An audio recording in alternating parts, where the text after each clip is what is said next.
Hey everyone, it's Tobes, and welcome to your second monitor. Today is the next video in my series of Lorwyn Eclipsed Commander deck techs. I'm releasing a new Lorwyn Commander deck every Thursday through mid-March when the Ninja Turtle set drops, in addition to my usual Monday Commander deck tech videos. So if you have a request for a specific Lorwyn Eclipsed Commander you'd like to see me build, or a way you want to see me build it, let me know in the comments below. As you see, today our commander is Eirdu, which I'm sure I'm mispronouncing, but let's go with it. Carrier of Dawn. This is the world soul of Lorwyn.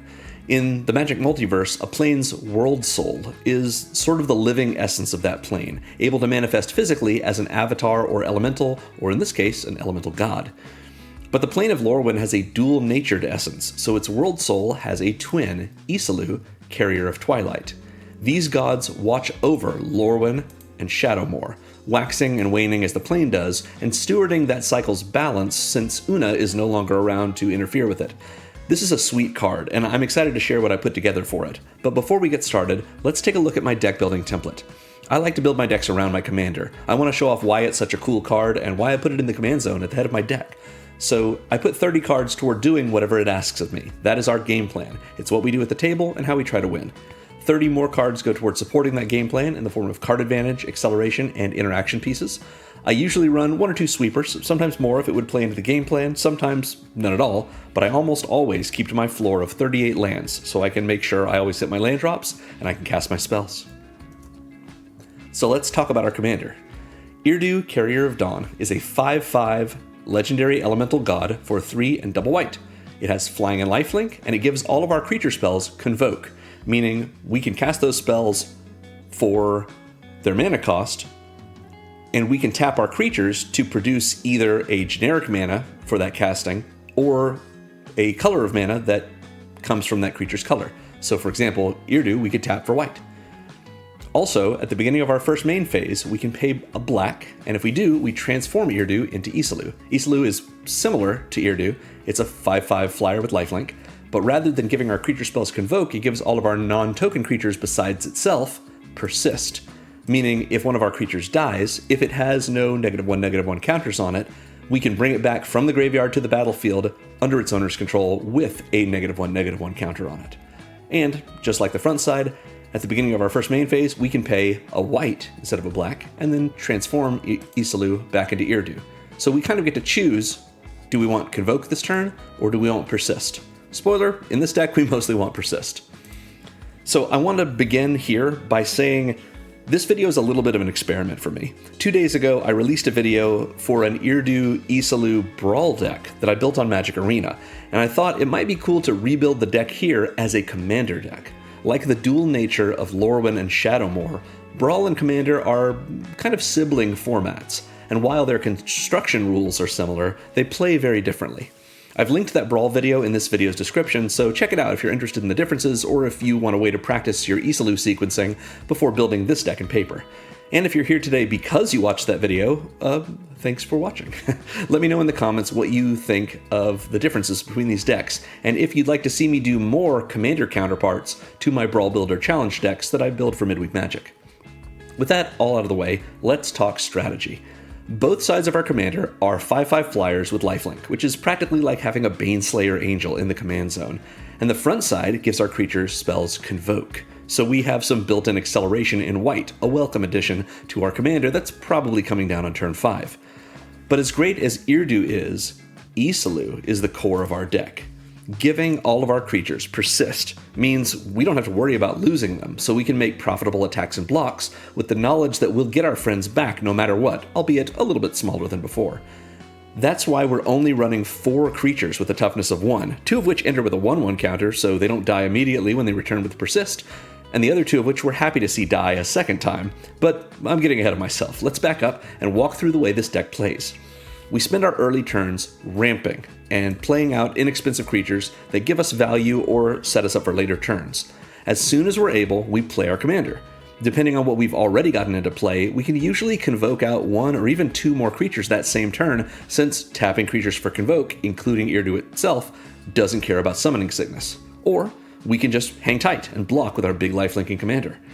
On our next turn, we flip Eirdu and get the party started. With Isilus face up, all of our other non-token creatures treat the graveyard like a brief vacation, so we don't mind if they die, they'll come right back when they do. We have more than 20 payoffs for those deaths, including cards that trigger immediately, and cards that give us value on the end step of a turn in which our stuff left the battlefield. And the best represented version of this payoff is Drain. We have more than a dozen different Blood Artists and a handful of other Drain effects, all of which keep the stack swollen with triggers that chip away at our opponent's life totals. To fuel those triggers, we have a suite of sacrifice outlets, just in case our opponents aren't willing to block us. Or if we do want to block, we can sack our blockers to keep non-trampling attackers from hurting us while we stack up the value. Either way, Isilus ensures each of our creatures that dies returns right away, even though they came back a little bit shorter. It's like they take a harrowing day trip to the afterlife and come back with a fresh haircut. Anything to save $2. But I know what you're thinking. Our creatures can't keep persisting once they already have -1/-1 counters on them, so we will quickly run out of creatures to send into the fray or sacrifice to keep the fires burning. Not so, and not to worry. We have 3 solutions for this issue. The first is we have cards that cancel out those -1/-1 counters by littering our board with +1/+1 counters. Second, we have cards that can eat counters of any kind off of our creatures. And third, and most sort of importantly, we have a wealth of disposable creatures in the form of token generators. After all, it's great that Isilus brings back our actual creatures, but why risk them when tokens die just as nicely and trigger those death triggers just as well? On top of all that, we have a few big creatures to swing in for damage, all best typified by our big evasive commander. It's a pretty fun play dynamic to feel like a combat deck while getting reliable, repeatable value like an Aristocrats deck. The life gain from both of these strategies makes this Gestalt game plan survivable, and every life we gain is another one we've taken from one or all of our opponents. And that is the key to this deck. They think we're all about our threats, but we actually win by gradually bleeding our opponents dry. They get to the point that they can't survive another attack, either from us or from a different opponent, any more than they can survive another stack full of our drain triggers. But all that's happening in the background, our big swings covering each little spritz of blood. The haircuts we give our creatures are nothing compared to the ones we give our opponents. We snip away their defenses and trim away their life totals, just evening things out, leaving everything nice and neat as we steady their seats and apply our razor. Death from 1,000 cuts comes all too soon, and each one taking just a little off the top. You'll enjoy this deck if you like seeing the duality of Lorwyn Shadowmoor represented by a commander with 2 faces and 2 strategies, or if you like hearing your opponents laugh at how many ridiculous dice your cards have on them, only to get the last laugh in when they see how many more drain triggers you can put on the stack. So, as usual, this Moxfield list is linked in the video's description. At the bottom of it, you will see a considering section full of cards that I considered putting in, but either decided not to or couldn't quite fit. But if you've got a bigger budget or a smaller one, if you want to go with a more heavy emphasis on drain or a more heavy emphasis on tokens, or just take it in a different direction altogether, that considering section is a great place to get started and get ideas when you build your own Eirdu Carrier of Dawn deck. So we are going to go right into our game plan, and we're going to start with our payoffs. These are cards. I know you're not seeing 30 of them, but don't worry, there's plenty of other sections to this. These are cards that give us value when we have our creatures die or leave the battlefield, or our permanents leave the battlefield. Some of them give us value when we gain life, because we have a lot of ways of doing that, and some of them even care about our creatures entering from the graveyard, which is what happens when we persist. So we're going to start off with the most classic of our cards, Blood Artist. 1 and a black for a 0/1 vampire that says whenever this creature or another creature dies, target player loses 1 life and you gain 1 life. So this is not damage, it's just loss of life, and we're getting the life off of it. We do have to target a player. This doesn't affect every opponent, but it does affect every creature. It's whenever the Blood Artist or another creature dies. It doesn't say another creature you control.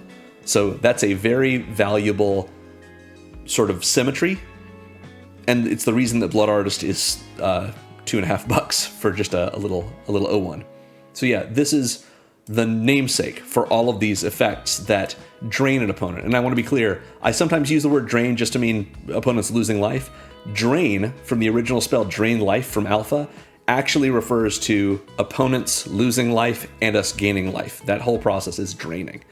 So yeah, Blood Artist, we have a bunch of Blood Artist effects, and obviously Blood Artist is one of them. Cruel Celebrant is another. For a black and a white, we get a 1/2 vampire that says when this creature or another creature or planeswalker we control dies, each opponent loses a life and we gain a life. So this is affecting each opponent, but it does have to be a creature or planeswalker that we control dying. So again, very few Blood Artists are symmetric the way that the original Blood Artist is. Most of them only care about our creatures, but at least the Cruel Celebrant is a little bit bigger, a little buffer, and works on planeswalkers as well. Also, it's a vampire as well. We also have Ella's Ilkor, Sadistic Pilgrim. This is also a white and a black for a 2/2 legendary Phyrexian core cleric with Death Touch. And it says, whenever another creature we control enters, we gain a life, and whenever another creature we control dies, each opponent loses a life. So this is sort of like the Cruel Celebrant for our creatures, not our planeswalkers. But it also is a Soul Sister. Gains us life every time one of our creatures enters, and it's a 2/2 for 2 with Death Touch. It's pretty good. A lot of value here from Ella's Ilkor. Next, we have Feast of the Victorious Dead from March of the Machine Aftermath, but set on Kaldheim in Starnheim. This is a white and a black for an enchantment that says at the beginning of your end step, if one or more creatures died this turn, it doesn't say that you control or under your control, it could be anyone's creatures, then we gain that much life and distribute that many +1/+1 counters among any number of creatures we control. So this is a great way for us to get counters and to get rewarded for our creatures dying and for us killing our opponent's creatures, not just being rewarded in the form of life, but in the form of those +1/+1 counters. And I'll use this moment to explain the state-based action interaction that affects +1/+1 and -1/-1 counters.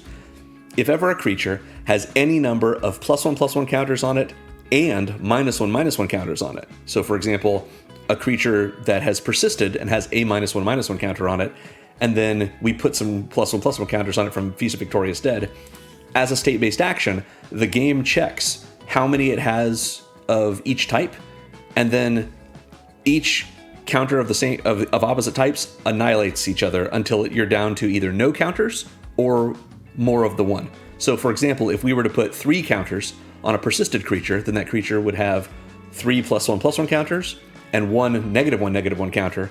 State-based actions would check, and it would remove one of each counter. So it would be down to just a pair of 1/1 counters, the +1/+1 counters, with no further -1/-1 counters. Which also means, since it has no -1/-1 counters, if it dies, Isalu will let it persist again, and it won't come back with those +1/+1 counters it had. It'll come back with a -1/-1 counter, but it won't go to the graveyard because when it died, it didn't have any -1/-1 counters already. That explains it.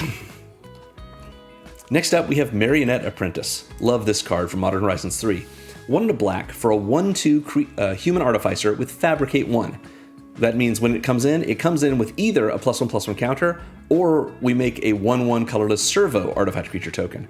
Generally, in this deck, we want to make the servo, because putting an extra counter on the apprentice doesn't help us too much. It just makes them a 2/3 for 2, which is fine. But what we want is that token so we can use it for our death triggers, and having a +1/+1 counter, like I just explained, doesn't protect the apprentice from dying, so yeah. Now, what we can do if the apprentice does die is have it persist. It will come in with a -1/-1 counter as a 0/1, and then it will fabricate when it enters. And we can put a 1/1 counter on it then, rather than making a new servo, to annihilate the -1/-1 counter so it stays in play. So, like I say, normally when this first comes down, I make the servo, and then subsequent turns after it has persisted, I put the 1/1 counter on it in order to keep it around. But what does it do for us? Well, whenever another creature or artifact we control is put into a graveyard from the battlefield, each opponent loses 1 life. So if we have artifact tokens that aren't creatures, like if we get treasures or something, every time those go to the graveyard, from us sacrificing them, let's say, Marionette Apprentice will trigger and each opponent will lose a life. Now this is not a full drain because we're not gaining any life off of it, but it's good enough. Sorin of House Markov is next. This is 1 and a black for a 1/4 legendary human noble with lifelink. 1/4 with lifelink is fine. But Soren also has Extort, which means whenever we cast a spell, that is, any spell we cast, no matter what, we can pay an additional either white or black, so an Orzhov hybrid mana. And if we do, each opponent will lose 1 life, and we will gain that much life. Meaning, if Soren is in play, and we cast Blood Artist for 2 mana, Soren will trigger with Extort, and we can pay a white or a black, and if we do, each opponent will lose a life, assuming we have 3 opponents. That means each one loses 1, and then we gain 3 life, because that's how much life was lost. So a single white for us to gain 3 life and drain each opponent, and, have each opponent lose 1. And we can do that every time we cast a spell, as long as Soren's in play as a triggered ability. Very nice. In addition, at the beginning of each of our post-combat main phases, if we've gained 3 or more life this turn, we exile Soren. We don't get a choice here, it's not a you may. And then return him to the battlefield transformed under his owner's control. Now that's the post-combat main phase, which means if we've gained life prior to that phase, we will exile Soren and return him transformed. But if we do all this extorting, post-combat, then Soren will stick around in the form of this little creature until we're ready for him to flip next turn, I guess. When he does flip, he flips into Soren Ravenous Neonate. He's a Planeswalker. Soren Planeswalker. He comes in with 3 loyalty, and he still has Extort, so we can still do the Extort thing. And then, as usual with the Planeswalker, once per turn at sorcery speed, we can add or subtract loyalty counters from him. And once he gets down to 0 loyalty, we will put him in the graveyard. So for +2 loyalty, we make a food token. Food tokens, of course, are artifact tokens that if you pay 2, tap, and sack them, you gain 3 life. So that is a good way to put a token into the graveyard for Marionette Apprentice. We can also -1 Soren to have him deal damage equal to the amount of life we've gained this turn to any target, which means at the start of our turn, if we haven't gained any life yet, -1ing Soren will do nothing. But hopefully we have ways to gain some life, maybe even attacking with our commander. It's pretty good. And do quite a bit of damage to another creature. And then once we have at least 6 loyalty on Soren, we can -6 him to gain control of target creature. It becomes a vampire in addition to its other types, and we put a lifelink counter on it if we control a white permanent other than that creature or Soren. So if we have any other white permanents in play besides that creature or Soren, that creature becomes a lifelinking vampire and we steal it. So if this is an opponent's commander, we just get to steal it. That's pretty good. If this is opponent's, I don't know, Galta or something, now we've got a 12/12 trampling, lifelinking dinosaur. So Soren Ravenous Neonate is in here as an extort source in a big way. That's the most drain we're getting from him. But he's also a little bit of a removal spell. Making food tokens isn't nothing. And maybe we get up to the point where we can steal a creature. Seems good. Even Soren on the front side is fine, even with just extort. Now, I will make mention, though, Soren on the front side, if he dies while Isalu is face up, he will come back and persist. He'll come back with a -1/-1 counter and be an 0/3 with all these abilities. If he then flips, he will lose that -1/-1 counter because we will have exiled him, and he's just Soren Ravenous Neonate. But if he is a Planeswalker and he dies, he will not persist, because persist only affects creatures that don't already have -1/-1 counters on them. Soren at this point is no longer a creature, so he won't come back right away. We'd have to bring him back in another way. Next up is Sir Vondum Sunstar Exemplar. Love this card. I built a, I think, pretty great deck. It's at least a fun deck out of this guy way back in the summer of last year when Edge of Eternities was the fresh set. Check the video's description for a link to that video. So, Sir Vondum Sunstar Exemplar is a white and a black for a 2/2 legendary human knight with vigilance and menace. He says whenever another creature we control dies or is put into exile, we put a 1/1 counter on Sir Vondum and gain a life. Pretty nice. And then when Sir Vondum himself dies or is put into exile, while its power is 4 or greater, we destroy up to 1 target non-land permanent. So we get to just vindicate something, or, Meteor Golem something if you want to think of it that way, once Sir Vondum is a little bit bigger. But if Sir Vondum dies while Isalu is out, he'll just come back as a 1/1 because he'll be a printed 2/2 with a -1/-1 counter on him. And then as long as some other things die after that, before he dies again, he'll be able to put counters on himself in addition to gaining us life, and we'll be able to start the process all over. Next up is Zahur, Glory's Past from Eirdu. A white and a black for a 3/2 legendary zombie cat warrior, clearly from Amonkhet, with Start Your Engines, meaning if you have no speed, you now have a speed of 1. It will increase once on each of your turns when an opponent loses life. It doesn't have to be damage, it doesn't have to be from combat, they just have to lose life. But it only happens once and only on your turn. And then max speed is 4. It doesn't continue to increase past 4. It starts at 1. If Zahur comes in, it goes to 1. If we then have an opponent lose life, they immediately take our speed to 2. But they can't take it to 3 until our next turn at the earliest. Zahur lets us sacrifice another creature to surveil 1, activate only once each turn. So just a nice way for us to have a sack outlet and peek on top of our deck. Maybe put it in the graveyard if we don't want it. And then once we have a speed of 4, at max speed, Zahur gains this ability, which is whenever a non-token creature we control dies, create a tapped 2/2 black zombie creature token. So we just get bonus tokens every time any of our non-tokens die. Pretty good. That includes Zahur himself. So if Zahur dies and then persists, he'll come back as a 2/1. He won't increase our speed because Start Your Engines just gives us a speed. But he will make a zombie as he sees himself die. Next up is Zulaport Cutthroat. 1 and a black for a 1/1 human rogue ally that says whenever this creature or another creature you control dies, each opponent loses 1 life and you gain 1 life. So interestingly, Zulaport Cutthroat affects only itself and creatures we control, and it does make each opponent lose a life and we gain a life. So this is not quite Blood Artist, but it is a Blood Artist trigger. It and Blood Artist, however, are the only creatures we have with a toughness of 1, meaning if this persists, it will come back as a 0/0 and die again. So it will die the first time from whatever has caused it to die, which will trigger itself, and each opponent loses a life and we gain a life. Then it comes back as a 0/0, state-based actions are checked, it dies again, which will trigger it a second time. So when this dies, if it persists, it'll end up dying twice, and so each opponent will lose 2 and we will gain 2. The same thing is true in terms of the dying, persisting, coming back and dying again for our Blood Artist. So Zulaport Cutthroat and Blood Artist, both very powerful for us. This, like I said, only affects our creatures and itself, but it does affect each opponent rather than just target opponent like the original Blood Artist. Next is another Blood Artist, but not a creature. Bastion of Remembrance is an enchantment for 2 and a black. When it enters, we make a 1/1 white human soldier creature token, which is notable because it's white.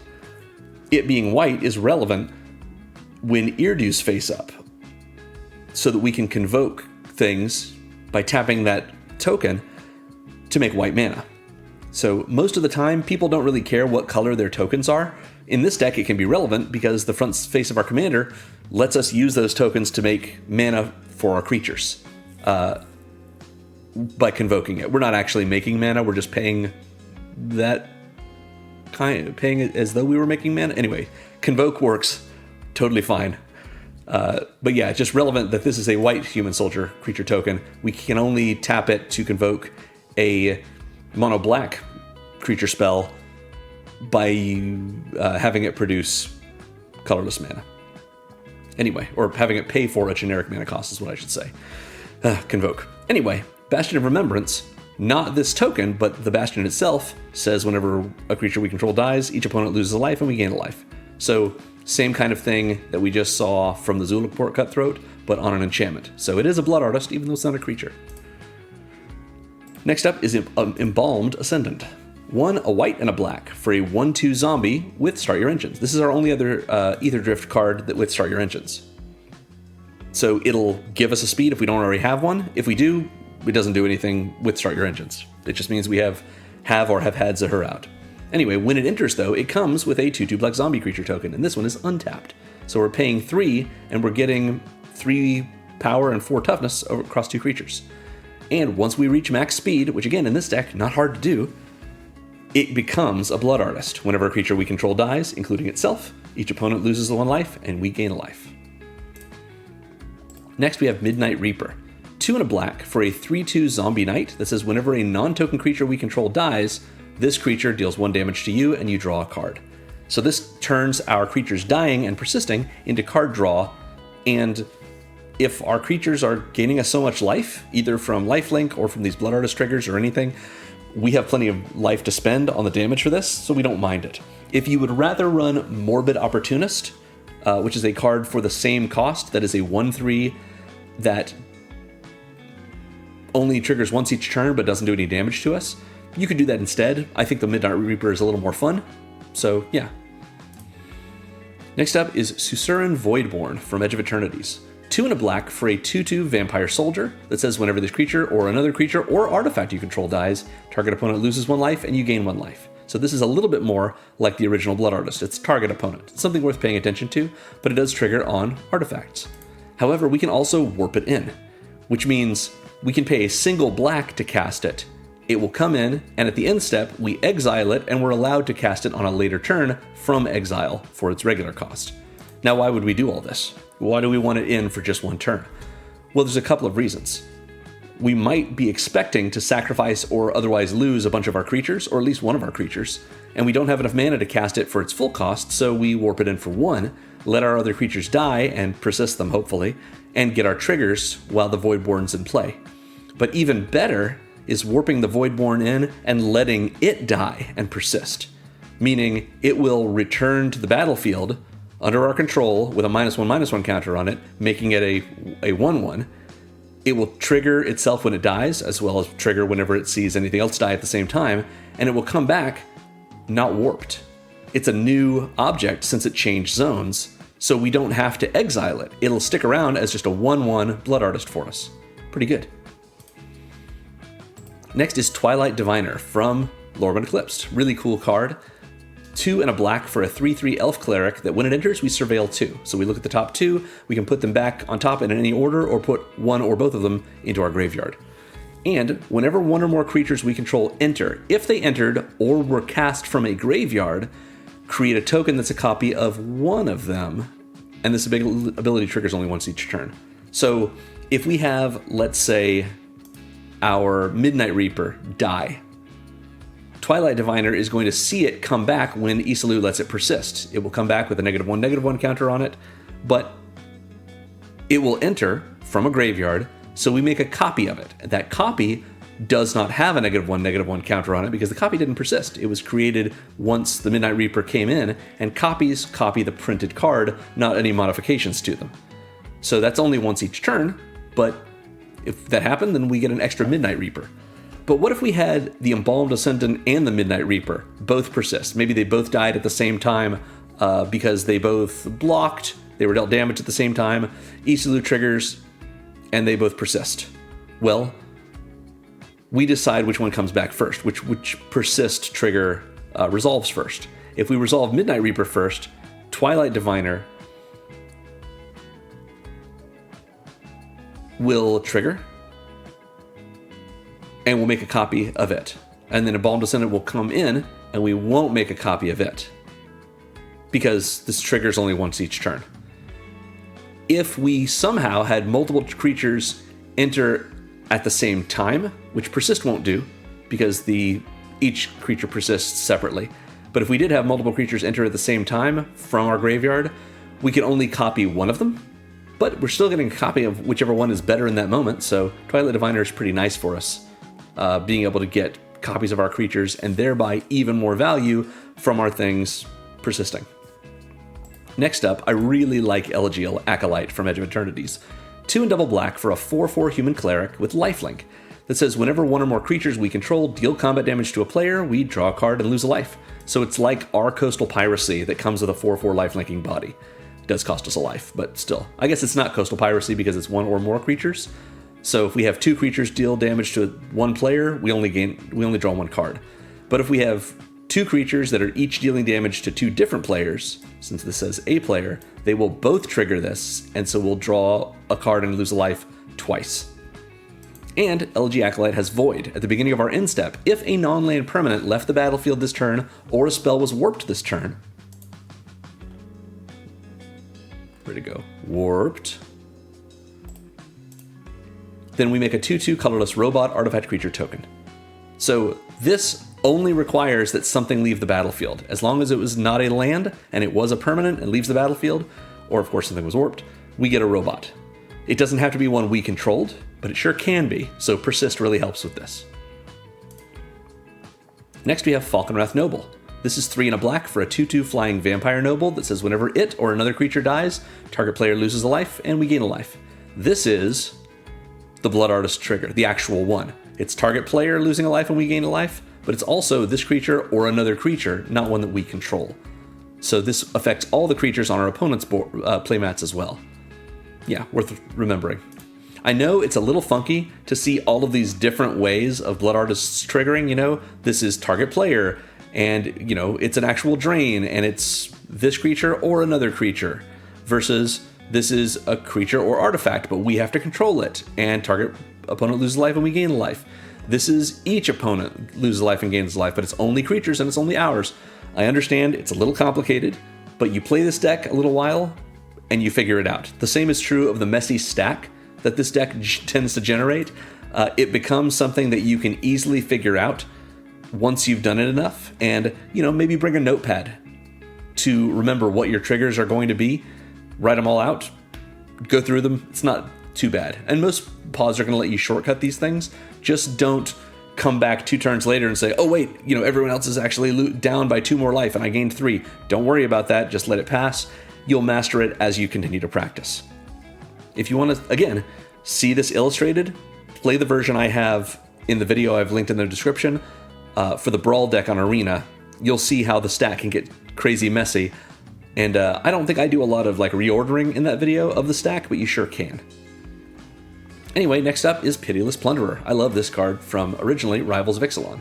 3 and a black for a 1/4 human pirate that says whenever another creature we control dies, we make a treasure. So it doesn't work on itself. It's another creature that we control, but all of our token creatures dying leave treasures behind, and they're not even tapped. Thanks, Pitiless Plunderer.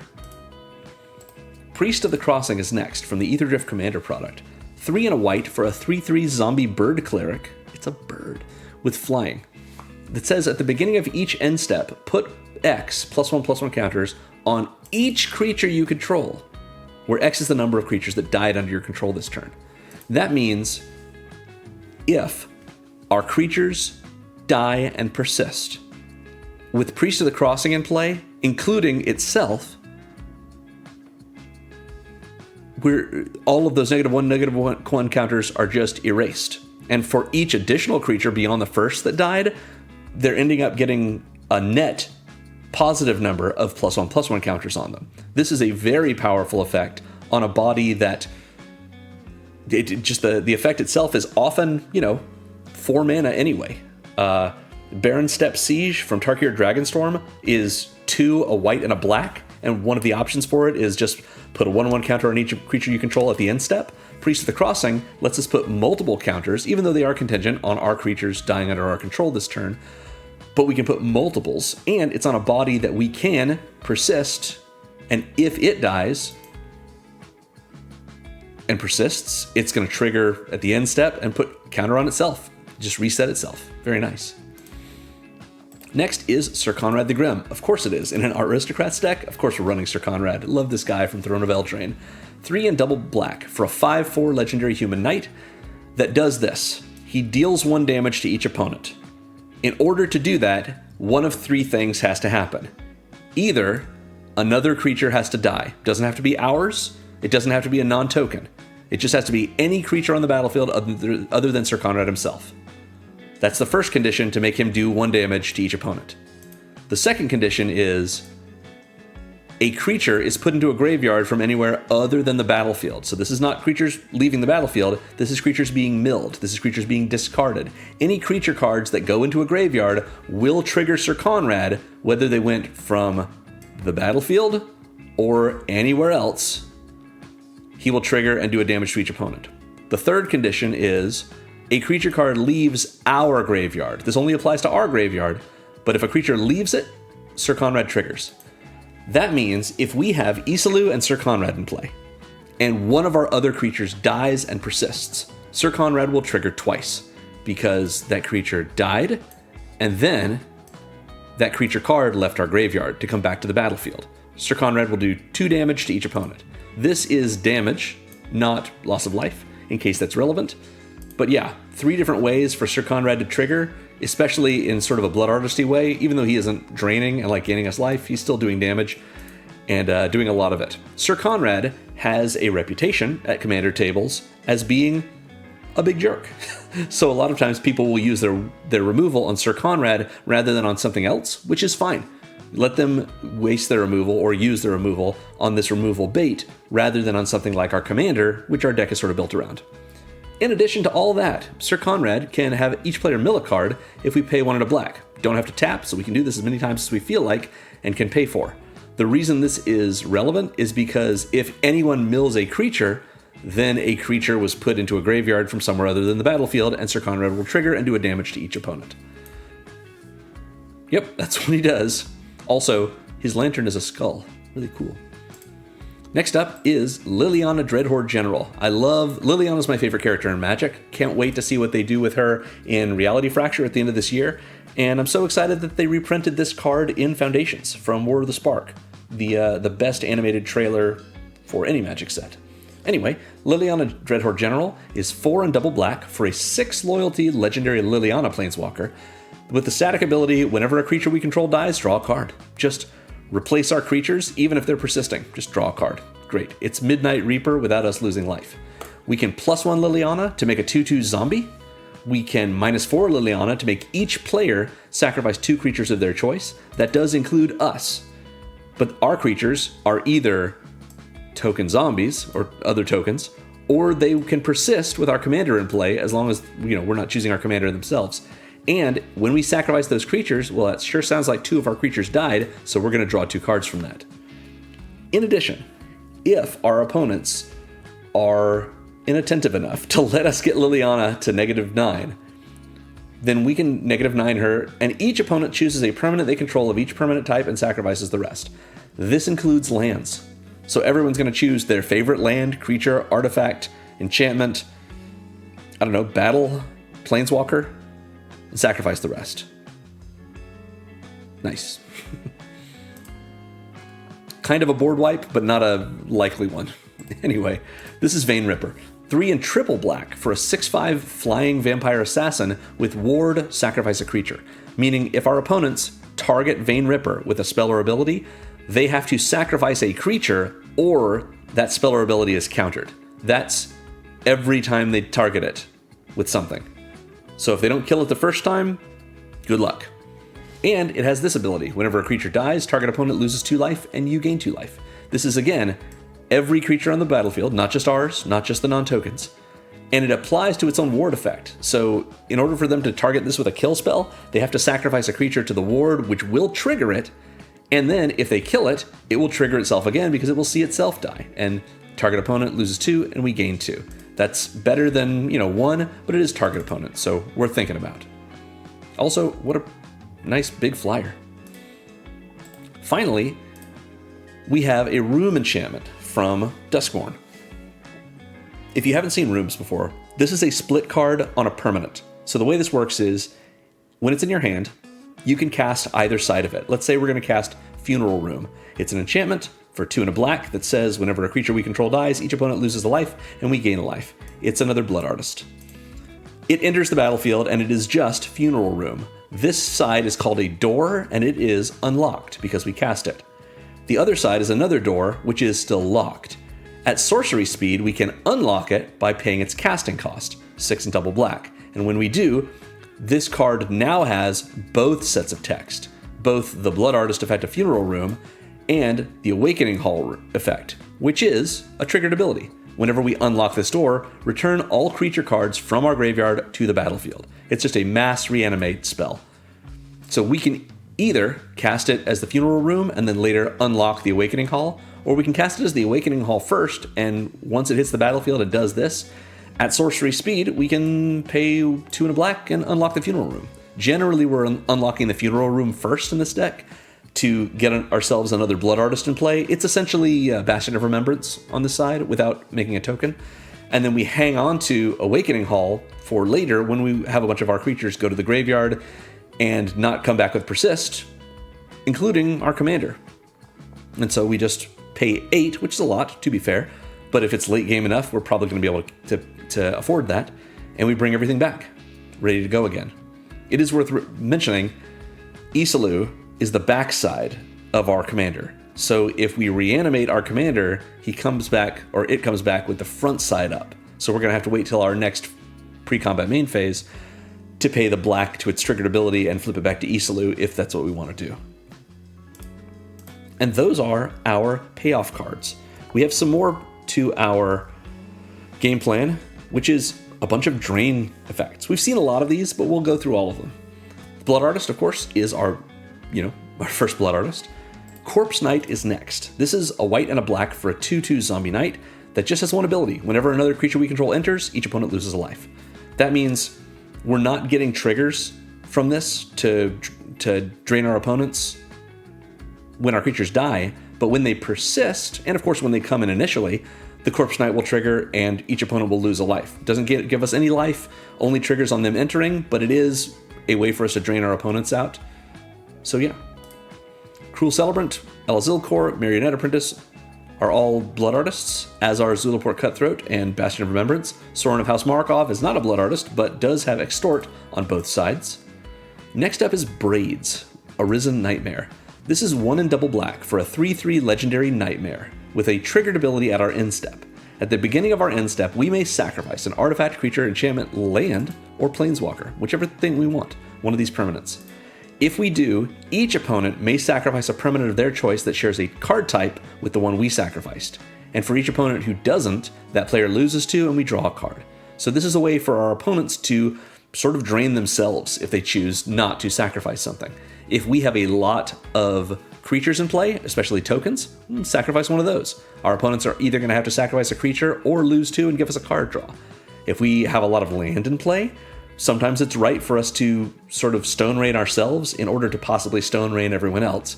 And if they don't want to lose their land and their sort of mana progression, instead they lose life and we draw a card, hopefully something to replace what we lost. But what's nice about this is we might end up drawing 3 cards at the end step for the cost of a token. Pretty good. We've seen the Embalmed Ascendant, which is a Blood Artist once we're at max speed.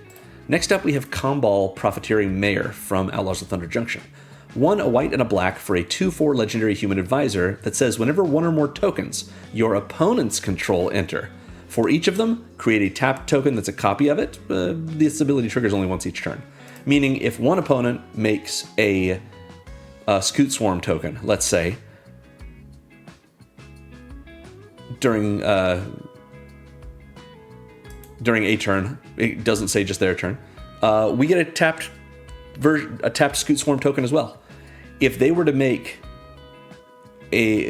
cast a Secure the Wastes and make a whole bunch of soldier tokens, we get that same number of soldier tokens. It's only once each turn, and it is the first time it happens, because it doesn't say you may. But yeah, anytime someone else makes each turn, the first time an opponent makes a token, we get that token as well, and if they make multiples all at once, we get all of them. We don't get the ones they made, we get ones of our own, just to be clear. Both players get tokens.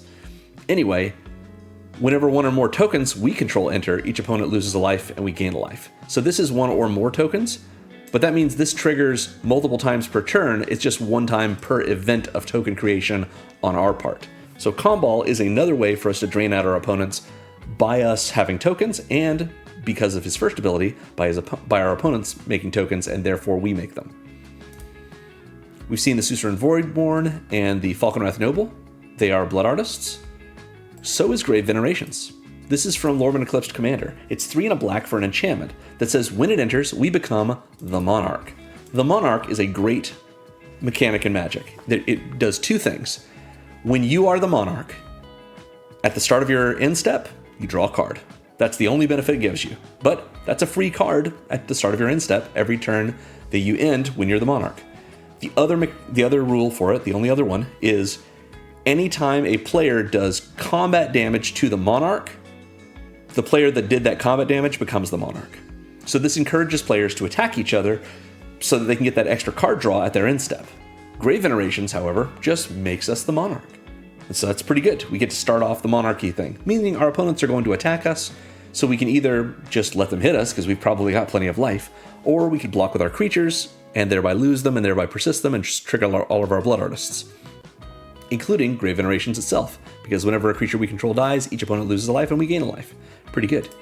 But in addition, at the beginning of our end step, if we're the monarch, we return up to one target creature card in our graveyard to our hand. So this is also a recursion spell, and it will probably work on the first turn we use it. I mean, almost certainly, since, we probably play it on our turn, which means we are the monarch, we go to our end step, we can put something back in our hand, and we draw for the monarch. So pretty good.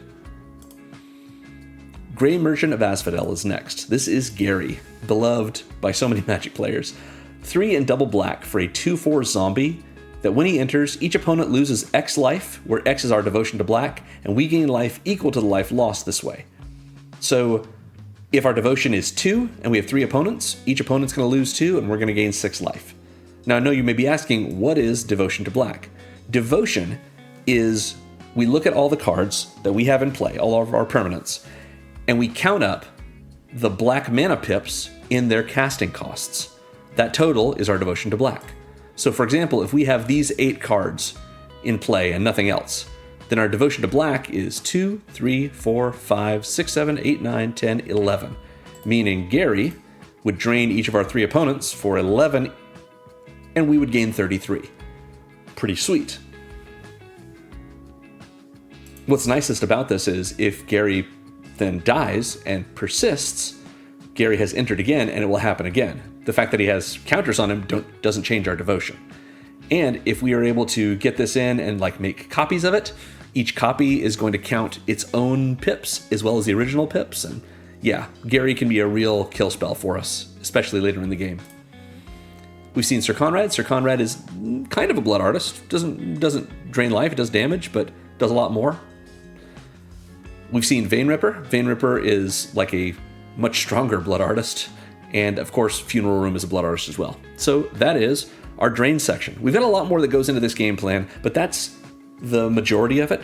So I want us to talk about the sections that supplement this game plan. But before we do, we're going to talk about the actual support for it. These categories here. We're going to start with our card advantage section, which as usual, I've tagged as draw just to shorthand it. It doesn't mean necessarily that all of these cards actually do the draw card mechanic. They just give us access to more cards we can use as we play through the game. Starting with Skull Clamp. Skull Clamp is so strong. A single mana for an equipment that equips for 1 and gives equipped creature +1/-1. And I know you're thinking, well, but that could kill a creature if its toughness is 1. That's true, and that's what we want it for, because whenever the equipped creature dies, it draws us 2 cards. This is not an equipment that pumps up our creatures, although we could use it as such, I suppose. This is a card that means once we've got it in play, it only costs us 1 mana at sorcery speed to sacrifice an X1 and draw 2, to turn one of our 1/1 tokens, for example, into 2 cards. Skull Clamp will give us so much value over the course of the game. And remember, if it's one of our creatures that just has a toughness of 1, like our Blood Artists, we could just put the Skull Clamp on it and let it die twice for us with the Persist and get 2 cards off of it. If not, we could just put this on something that's not going to die immediately, and once it dies, it'll draw us 2 cards, Skull Clamp will, and then hopefully that creature persists and comes back, and we could either re-equip it with Skull Clamp, which we probably don't want to do, or just get the benefit of it having died with all of our Blood Artist triggers. Just lots of fun things we can do with the Skull Clamp in this kind of deck. Next we have Deadly Dispute. 1 and a black for an instant with an additional cost to sacrifice an artifact or creature. This is a great outlet for our own creatures that we want to persist, or our tokens that we've been making, which we'll see more of soon. Deadly Dispute lets us draw 2 cards and make a treasure token. So it gives us a tiny little bit of acceleration, because this sticks around, and it draws 2 cards. So it's not real card advantage, since we had to sacrifice something and cast Deadly Dispute itself, but close enough. Mind Stone is next. This is more of a ramp piece, but it does exist in this section. 2 generic mana for an artifact that taps for a colorless mana. So this is a mana rock, an artifact that makes mana. However, we can pay 1, tap and sack it to draw a card. Probably we'll do this later in the game when we don't need as much mana. Maybe we've already gotten out plenty of land. We don't need the Mind Stone for mana anymore. So we have the option to crack it. We can also use this when we're just desperate for a card. That's fine too. Braids can draw us cards. It's not completely controlled, but our opponents are either sacrificing permanents or they're losing 2 and we draw a card. And that's each opponent for each 1 permanent we sacrifice to Braid. Midnight Reaper is just giving us a straight up card draw in addition to a damage every time one of our non-token creatures dies. Welcoming Vampire is next. This is 2 and a white for a 2/3 vampire with flying that says whenever 1 or more other creatures we control with power 2 or less enter, we draw a card, but only once each turn. So this is really powerful for us. In our deck, oftentimes Welcoming Vampire is drawing us cards every turn. We have quite a few. I think the majority of our creatures are power 2 or less, but even the ones that aren't oftentimes persist and come in and now are power 2 or less. So if we're casting a creature of power 2 or less with Welcoming Vampire in play, we're getting a card. If we're not casting creatures, but our creatures are persisting, they're coming in, and either they now have power 2 or less, or they already did and their power is even lower, and we draw another card. This is oftentimes just an extra card every turn. And Welcoming Vampire itself can persist. So we can use this as a nice way to sneak in 2 extra damage, or even just chump block something in the air, let it persist, it comes back as a 1/2 flyer that still has this ability. Very nice. Next up is, I apologize in advance, because I love this card, but you have to call him Baron Bertram Greywater. So this is a 3/4 legendary vampire noble from Outlaws of Thunder Junction for 2, a white, and a black. That says whenever 1 or more tokens we control enter, we make a 1/1 black vampire rogue creature token with lifelink, but only once each turn. Again, it's a once each turn thing, but it just gives us a bonus 1/1 vampire with lifelink every time we make our tokens, just once each turn. Pretty good. Or we could pay 1 and a black and sacrifice another creature or artifact and draw a card. 1 and a black and sacrifice a creature or artifact to draw a card is less good than Deadly Dispute. Being able to do it every time we want to pay the 1 and a black and sacrifice something is better than Deadly Dispute. So they both have a spot here. Of course, we've seen Elegy Acolyte. It lets us draw a card and lose a life whenever 1 or more creatures we control deal combat damage to a player. Grave Venerations makes us the Monarch. So at least that turn, when we go to our end step, we're going to draw a card. Hopefully we'll draw more than just that by being the Monarch for the whole game. Next up, we have Solemn Simulacrum. The Sad Robot is 4 generic mana for a 2/2 golem that when it enters, we Rampant Growth. We can search our library for a basic land, put it on the battlefield tapped, and then shuffle, and then when the Sad Robot dies, we can draw a card. Generally, we will, even though they are maze. So Sad Robot is great in this deck. We let it come in, and it Rampant Growths us. We let it die, or we find a way to sacrifice it. Maybe Baron Bertram Greywater can help us with that. And it'll die. If Isilus face up, it will persist, coming back as a 1/1 and Rampant Growthing us again. Then we can either hopefully get that counter off of it so we can keep the loop going, but even if not, if it dies again, we just draw another card. And it's given us a lot more value than it could have. But pretty sweet that it comes in for 4 mana, is a 2/2 that gets us another card, so it's already a 2-for-1. And when it dies, it gives us another card. Very nice. Next up, we have Rabble Rousing. I really like this card. A little bit of a pet card for me, but it's very strong in this deck. 4 and a white for an enchantment with Hideaway 5, meaning when it enters, we look at the top 5 cards of our library, and we exile one of them face down underneath Rabble Rousing. Put the rest on the bottom of our library in a random order.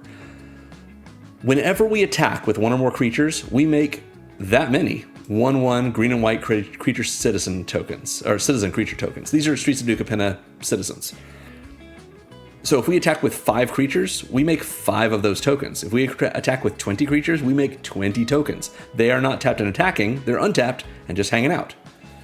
However, when we attack and we make those tokens, once we've made those tokens, we then count up all of our creatures, because then if we control 10 or more creatures, we can play the exiled card without paying its mana cost.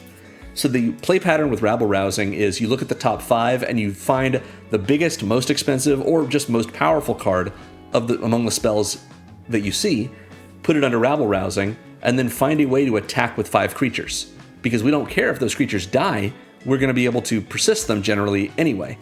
If we attack with 5 creatures, we're going to make 5 citizens, which means we control 10 or more creatures. And we can play the rabble rousing, the card hidden away with rabble rousing right then. However, even once that card is played, we still have this effect, meaning we make a 1/1 citizen for every creature that attacks every time we attack. So this is a great way for us to add a lot of citizens all at once. Yeah, pretty good. Liliana Dreadhorde General, just draws us a card every time one of our creatures dies. That's what we want. And finally, we have Sanctuary Warden, also from Streets of New Capenna. 4 and double white for a 5/5 flying angel soldier that enters with 2 shield counters on it. Shield counters do have an inherent mechanical meaning. What they do is anytime this creature would be dealt damage or would be destroyed from like a kill spell like murder or something, you replace the damage being dealt to it or the destruction effect by removing a shield counter. It's sort of the way that, if you're familiar with stun counters, how when you would untap something with a stun counter on it, instead of untapping it, you remove the stun counter. Sanctuary Warden's shield counters work the same way. Shield counters replace the event of damage being dealt or the event of the creature being destroyed. But if the damage is dealt to it and that damage wouldn't kill it, it still pops the shield counter like a bubble. So if we were to do like 3 damage to this, even though 3 damage wouldn't kill it normally, it still makes it remove the shield counter and it takes no damage. So just worth recognizing. So whenever this creature enters or attacks, so this happens when it enters and when it attacks, we can remove a counter from a creature or planeswalker we control. That could be one of these shield counters, or it could be a +1/+1 counter on one of our creatures. It could be one of our -1/-1 counters, and that's what we kind of want it to be. If we do remove a counter from a creature or planeswalker we control, we draw a card and we make one of those 1/1 green and white citizen creature tokens. So we get another New Capenna citizen in addition to drawing a card. Every time this enters and attacks, hopefully we are eating the -1/-1 counters off of our persisted creatures and also getting more tokens every time we attack with this thing. Pretty good. That is our card advantage section. Let's talk now about acceleration, which is, again, I've just shorthanded with this ramp tag. So obviously we have Soul Ring. This is a single generic mana for a rock that taps for 2 colorless, costs 1, taps for 2.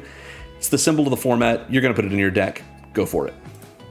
Wayfarer's Bauble is next. This is a single generic mana for an artifact that if we pay 2, tap, and sack it, we can Rampant Growth. Search our library for a basic, put it on the battlefield tapped, and shuffle. This lets us find whatever color we're looking for, because we have several cards that are 5 or 6 mana that have double black pips or double white pips, including our commander with double white pips. So this is a great way for us to accelerate ourselves and fix our mana in the process. We've got plenty of basic lands to find, and it's very inexpensive for doing it, especially in our colors. Arcane Signet is another kind of auto-include rock for a deck like this. 2 generic mana for an artifact that taps for 1 mana of any color in our commander's color identity. That means, in this deck, white or black. So it's an untapped 2 mana rock that's very powerful. I hope we can find some more of those to keep including. Deadly Dispute, as we've seen, makes us a treasure. That can be helpful. And then Mind Stone, we've seen that as well. It's a 2 mana untapped rock. It makes colorless mana. Next we have Orzhov's Signet. This is a 2 mana artifact that taps for mana, so it is a 2 mana rock. And it interestingly taps for a white and a black. It makes 2 mana. However, we have to pay 1 into it and tap it to get it to do that. So we're tapping 2 mana sources, let's say a land for this generic mana cost, and the Signet itself to make 2 mana. So it's not like super accelerating us the way that, Soul Ring is, but still very nice and turns generic mana into colored mana, fixes us in that way, and it's a 2 mana untapped rock. We're going to want it. Scholar of New Horizons is next. This is 1 and a white for a 1/1 human scout from the Brothers War Commander product. And it enters with a +1/+1 counter on it. Meaning when we first cast this comes in as a 2/2, a 1/1 with a 1/1 counter. But then if it persists, if it dies and Isilou brings it back with persist, it enters with that 1/1 counter because it says it does. But it also enters with the -1/-1 counter because it persisted. So those counters annihilate each other, and the Scholar is just a 1/1 with no counters on it. Meaning it can persist again immediately, and it will come in again with a -1 counter, and a +1/+1 counter, because it says it does. So this can persist indefinitely. We never really get rid of this unless, an opponent does something like get rid of Isilou or exile this or whatever. So yeah, this is really nice. We have a couple of creatures that do this, and just being able to not permanently kill it is very strong. In addition, if we tap it and remove a counter from a permanent we control, we can search our library for a plains and reveal it. If an opponent controls more lands than us, we can put that card onto the battlefield tapped, and if we don't put it on the battlefield tapped because, no one controls more lands than us, or simply because we don't want to, we put it in our hand instead, and then we shuffle. So this effect is search our library for plains, and if someone's got more lands than us, it's a rampant growth. It puts it into play tapped. If not, it's a lay of the land. It puts it in our hand, so we can play it, maybe even that turn. What's nicest about this is it says plains card. It doesn't say basic plains. So we can find a dual land, like a Godless Shrine shock land if we want, that has the plains type, maybe get into play, or at least into our hand, and now we've got our mana fixed for white and black. Of course, it's fine if we want to just find a basic plains as well, but we have some dual type lands that we're intending to find with Scholar of New Horizons prior to those basic lands, if we have the option to. In addition, we want to note that part of the cost is removing a counter from a permanent we control. The obvious way to do that is to just take the 1/1 counter off of this, if it has one. But we have a lot of creatures that are going to have -1/-1 counters on them. Scholar of New Horizons, at least once per turn, can eat those counters off of it and turn them into card advantage for us by putting a plains into our hand or on the battlefield. I didn't put it in the card advantage section because it's really more of a ramp piece, but this does turn a counter we don't want into a card maybe in our hand, so technically counts there too. Yeah, so Scholar of New Horizons is a nice way for us to mess with our -1/-1 counters and turn them into getting more lands available to us. And, like I said, it persists indefinitely. Really neat. Next, we have another mana rock. It's Talisman of Hierarchy. This is 2 generic mana for an artifact that taps for colorless mana, just like the Mind Stone. We can also tap it to add a white or black if we're willing to let it do 1 damage to us. That is totally fine. Our deck has so much life gain, we're not going to be worried about it. But even if we were, the way this plays out is normally we just tap it for colorless if we don't need the colored mana. If we need the colored mana, we have access to it, and that means we needed it. So we were able to cast a white or a black or both spell when we needed the mana, and it only cost us 1 damage. It's worth taking 4, 5, 6 damage from this over the course of a game, because that means we always needed that colored mana. We've got plenty of lands in our land base, so we're not likely going to be that hard up for mana, and having to do it over and over, but it's great to have the option, and we can always tap it for colorless mana if we're not desperate for the colored mana.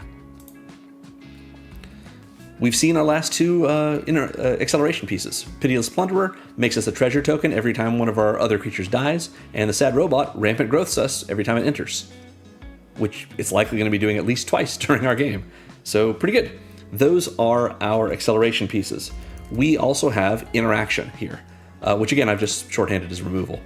So Path to Exile and Swords to Plowshares are our first cards. These are, with one difference, the same card. They both are a single white mana for an instant, and they both exile target creature, and they both give that creature's controller a kickback. Swords to Plowshares gives that creature's controller life equal to the creature's power, and Path to Exile lets that creature's controller rampant growth. Search your library for a basic, put it on the battlefield tapped, and then shuffle. Both of these cards are very powerful. It's just unconditional removal for a single white mana. Even if the creature's controller gets a little bit of a kickback, it's totally fine. And we can always use this on our own stuff. We're never, in this deck, really going to need so much extra life that it's worth killing one of our creatures. But if we're hurting for land, we sure could hit one of our 1/1 tokens with Path to Exile and rampant growth ourselves. It's a possibility. But usually these are just more of our premium removal for our opponent's things. Fracture is next. 1 and a black for an instant that destroys an artifact, enchantment, or planeswalker. So this is just disenchant. 1 and a white to destroy an artifact or enchantment, but we're paying an extra black for the option to be able to use it on a planeswalker. Pretty nice for it. Sorin of House Markov is not by itself a removal spell, but once we flip Sorin and gain some life, we just -1 him and we can kill quite a few things, if not anything on the board, depending on how much life we've gained in the turn. Servandum, when Servandum dies or is put into exile while its power is 4 or greater, we can destroy anything that's not a land. Just blow it up. Pretty good. And hopefully Servandum is persisting, so we can keep it going. Braids is, we're letting our opponents sacrifice things, so it's removal in a way, if they choose to remove something. Emergency Eject is next. I often give this little speech, but I'll be quick. In the kind of decks that I build, these are for pods that aren't really looking for people running land destruction. You know, you want to be able to have some answers to problematic lands, but not really like your main removal suite, which means that Generous Gift is not as good as Stroke of Midnight. Generous Gift can hit lands, sure, but if you're not trying to do that, why give them a 3/3 when you can give them a 1/1, which is what Stroke of Midnight does, but it only hits non-lands. My argument for this, because I see a lot of people run Stroke of Midnight, is don't run Stroke of Midnight, run Emergency Eject. It's the same spell, but gives them a better payoff, for us at least. So both spells are 2 and a white for an instant that destroys a non-land permanent, but rather than letting that non-land permanent's controller make a 1/1 creature, they make a lander token. A lander token is a Wayfarer's Bauble. It's an artifact that if they pay 2, tap, and sack it, they can Rampant Growth. So this means they get something that lets them get more land, but they have to pay for it, and that land comes in tapped. So it's kind of like Path to Exile, except it's destroying rather than exiling, and it hits any non-land permanent, and it is 2 more mana, but they have to pay to get the land from it, as opposed to Path of Exile, which just lets them Rampant Growth immediately. So yeah, I think Emergency Eject is really slept on when it comes to removal spells in Commander, and yeah. But of course, if you're the kind of person who wants to be able to blow up lands, sure. Generous Gift is a nice white elephant for you. I know the elephant's green, you know what I mean. Plague Crafter is next. This is another creature that's hard to keep on the battlefield. 2 and a black for a 3/2 human shaman that says when it enters, each player sacrifices a creature or planeswalker of their choice, and each player who can't discards a card. Each player means us as well. So normally what we want to do with this is have Isalu out and play the Plague Crafter. It enters, and everyone has to sacrifice something, including us. We will sacrifice the Plague Crafter. It will persist, enter again as a 2/1, since it's got a -1/-1 counter on it, and trigger again. Now everyone else has to sacrifice a creature or planeswalker, or if they don't have either, they discard a card, and we have to sacrifice something as well. We can sacrifice the Plague Crafter again, but it's better if we can sacrifice something else and let that persist as well, or just sacrifice a token. So we fulfilled our requirement, and then we can somehow contrive a way to get the token off the Plague Crafter, or just let it die some other way. But we want to get the token off the Plague Crafter if we can, so that we can let it do this all over again, and just repeatedly make our opponents sacrifice their creatures and planeswalkers. Plague Crafter is very strong this way. It's one of there are several cards that have this kind of effect for 2 and a black. And there's a Cursed Marauder that only works on non-token creatures for 1 and a black, but those other options, including Cursed Marauder, often have a toughness of 1. I wanted Plague Crafter to be able to persist once and not die again immediately when it comes in. So that's why Plague Crafter is our best choice. Thanks, Guilds of Ravnica. Now for something from Thunder Junction. This is Ruthless Lawbringer. 1, a white, and a black for a 3/2 Vampire Assassin. So same mana value and same power toughness as that Plague Crafter. It says, when this creature enters, we may sacrifice another creature, and when we do, we destroy a non-land permanent. So this is kind of Vindicate on a stick. Comes in, we do have to sacrifice something, and we can't sacrifice the Lawbringer itself. But when we do, we get to blow up any non-land permanent. So it's just Emergency Eject without the lander token. The reason this is great is because we can sacrifice one of our many tokens or one of our creatures that we're willing to let persist, and the Lawbringer lets us blow something up that's great, or that's much stronger than what we sacrificed.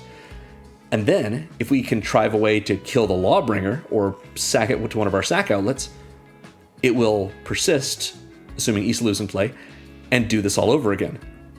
Again, repeated removal, similar to the way that we were doing with Plague Crafter, but Ruthless Lawbringer lets us hit any non-land permanent, and we get to choose it.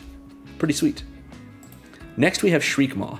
Although Shriekmaw should have been earlier in the list. I'll explain. So this is 4 and a black for a 3/2 elemental with fear, meaning if we attack with it, it can't be blocked except by creatures that are black or creatures that are artifacts. An old mechanic, but a cool one. Most importantly, though, Shriekmaw, when it enters, we blow up a non-artifact, non-black creature. So anything that couldn't block it gets destroyed. We can just kill it. It also has Evoke for 1 and a black, meaning we can cast it for its evoke cost, and if we do, we sacrifice it when it enters. So it enters and it gets 2 triggers: the Evoke Sacrifice trigger and the Destroy non-artifact, non-black creature trigger. So in this deck, what we want to do is evoke Shriekmaw all the time. We want to pay 1 and a black, let it come in, let it die, and let it kill something. Then it will persist and come back into play, and it does not remember that it was evoked. It just sees itself come into play, meaning it will be a 2/1, since it has that -1 counter from persisting on it, and it will blow something else up. Meaning Shriekmaw, much like Plaguecrafter, we're gonna be able to double dip with it every time we cast it, because we don't generally want to just play this out as a 3/2 that kills something with fear. We can, for sure, but usually in this deck, we want to have Isalu up, we want to evoke this, we want to blow up 2 things, and end up left with a 2/1 fear creature that we can hopefully get the -1/-1 counter off of, so that we can kill something else when this dies again. So yeah, Shriekmaw, a lot of fun, and just a classic old card from original Lorwyn, I think. Lorwyn? Lorwyn, yeah, actual Lorwyn. And finally, Liliana Dreadhorde General. -4, each player sacrifices 2 creatures of their choice. Again, much like Braids and Plaguecrafter, we're letting those players choose, but 2 creatures is pretty good, and 2 creatures on everyone's playmat, yeah, I'm into it.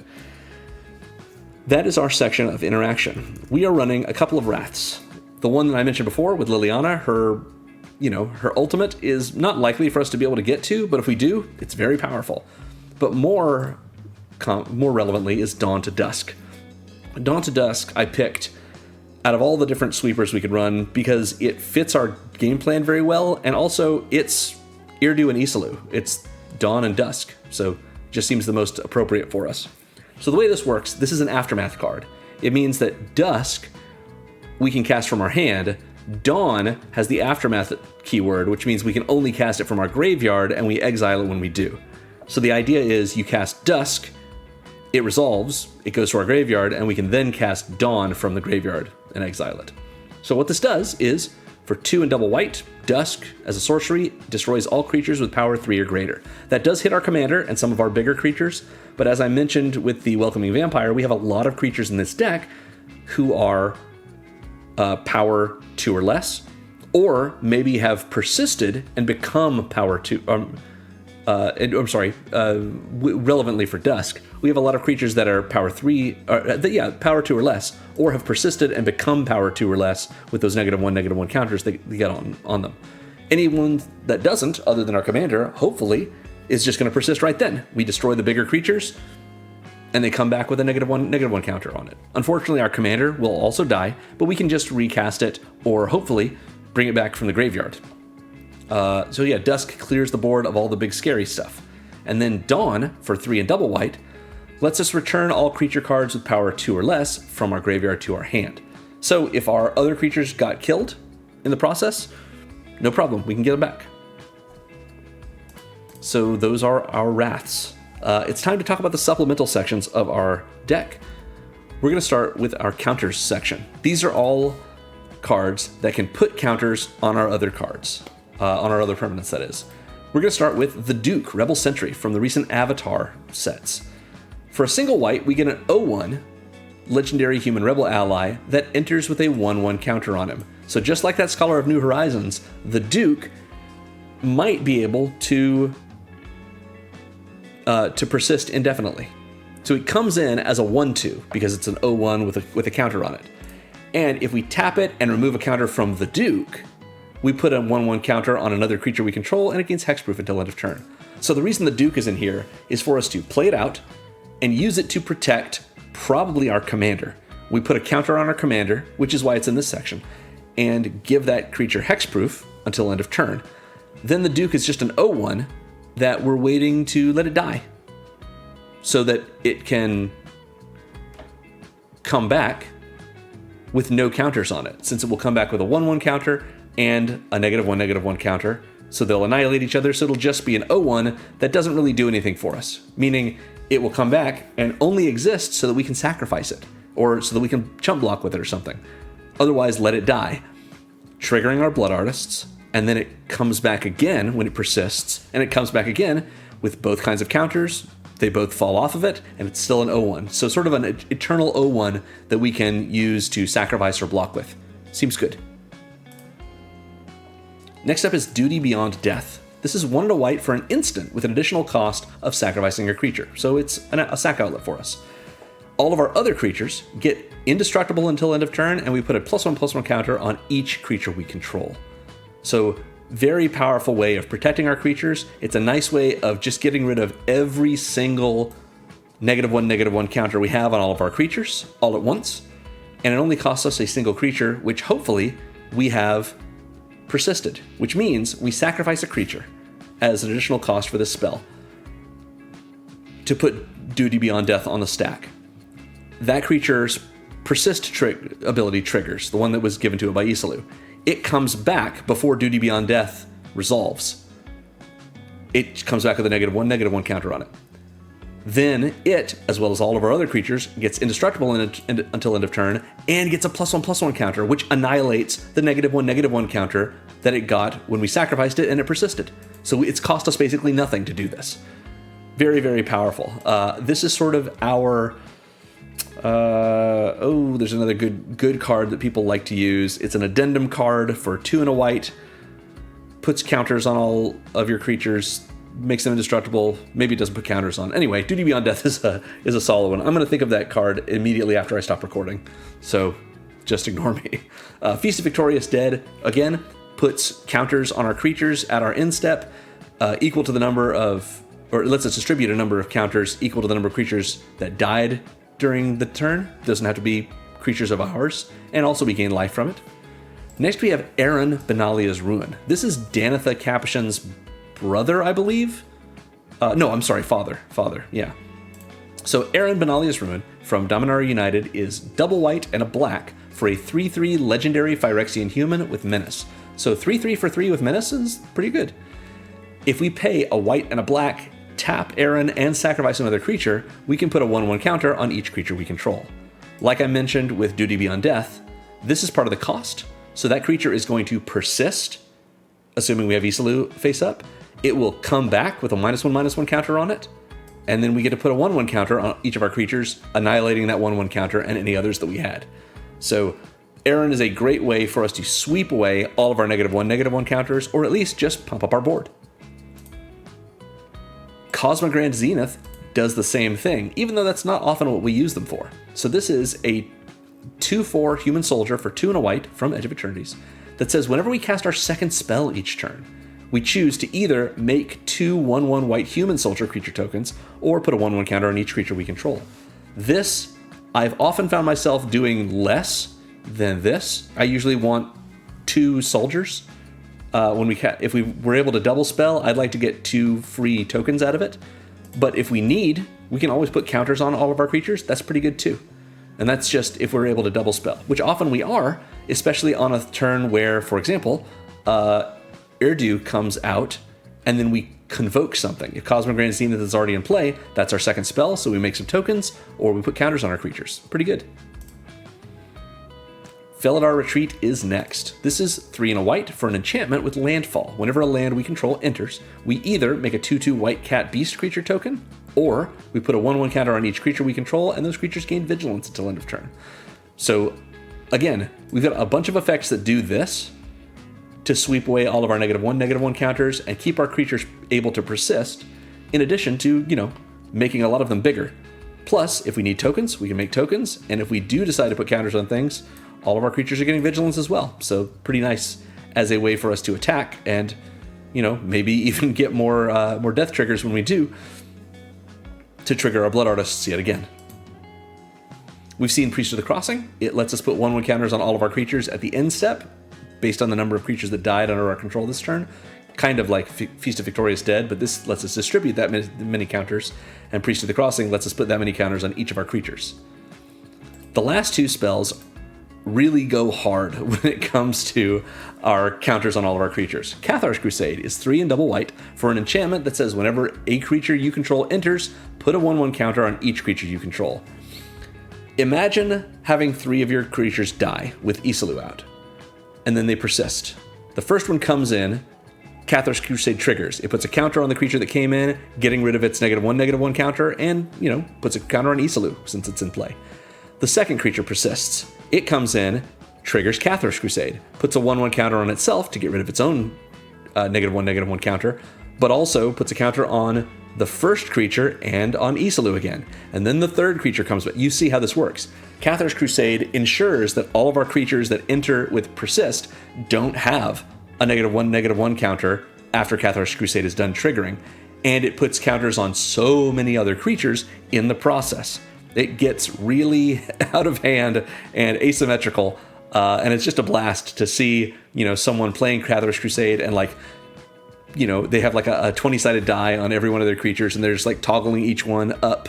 It becomes ridiculous, and it is a pain in the butt, I'll be honest, if it's not something you enjoy. But if it's not something you enjoy, you're probably not playing this deck anyway. So Cathar's Crusade is a great option. And then finally, even better than Cathar's Crusade in some ways is Virtue of Loyalty. This is 3 and double white for an enchantment that says at the beginning of your end step, put a 1/1 counter on each creature you control and untap those creatures. So it's like everything you have has vigilance. However, this has an adventure to it. If you haven't seen an adventure card before, the way this works is when this is in your hand, you can either play Virtue of Loyalty, which gives you the enchantment, or you can play this instant Ardenvale Fealty, which is 1 and a white to create a 2/2 white knight creature token with vigilance. Whenever you cast an adventure, you then exile the card, and you can play the full card, the main card, Virtue of Loyalty, from exile. It doesn't even have to be on a later turn. So you can either, when it's in your hand, cast the enchantment, or cast the instant, and then cast the enchantment from exile. You can't cast Ardenvale Fealty once Virtue of Loyalty is already on the battlefield, just so you know how it works. So oftentimes you make yourself a knight early on, then this goes to exile, and you cast it as Virtue of Loyalty later on. This is a great way, again, to sweep away all your counters from all your -1/-1 counters from the creatures on your board. Plus, it untaps them, which is pretty nice, and it gives you this extra mode of making a creature. If you feel like Virtue of Loyalty is too expensive, or you don't need the Ardenvale Fealty on it, I already mentioned Baron Step Siege early on in the video. From Tarkir Dragonstorm, 2, a white and a black, for an enchantment that when it enters, you can choose one of 2 modes. The Abzan mode is just this. It doesn't include the untapping, and it's just this. But that's a 4-mana enchantment versus a 5-mana enchantment, and this is a $7.50 card versus that, which is not as expensive. So if you feel like you want to decrease your price, or you don't care about this part and all of this, well, you've got options for that. That covers our counters section. Similarly, we have a synergy section. These are all cards that work with the things that we're doing in different ways. So we've already seen the Duke and Scholar of New Horizons and how they are sort of infinitely persistible because they enter with a 1/1 counter, which gets rid of the -1/-1 counter they would have had from persisting, or they do get from persisting, but of course it gets rid of it. So infinitely persistible. Duty Beyond Death and Aaron Benalia's Ruin also work similarly in that they both require us to sacrifice a creature, which we hope will persist, and then all of our creatures will get a 1/1 counter on them, including that persisted creature. So we're kind of doing it with no cost. We just don't we don't end up with a 1/1 counter on that creature that we persisted like we do on all of our other creatures.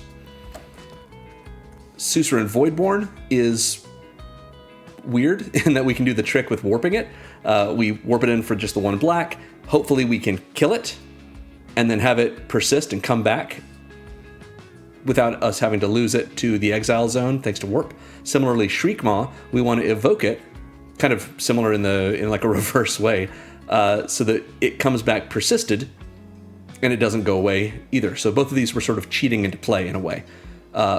Priest of the Crossing and Cathar's Crusade are sort of doing a similar job for us as well, in that they both put 1/1 counters on all of our creatures, but they do it based on our creatures having left the battlefield, so they are, in a way, sort of like these top 4 cards, especially Duty Beyond Death and Aaron Benali's Ruin, annihilating the persist counters, the -1/-1 counters we got from persisting.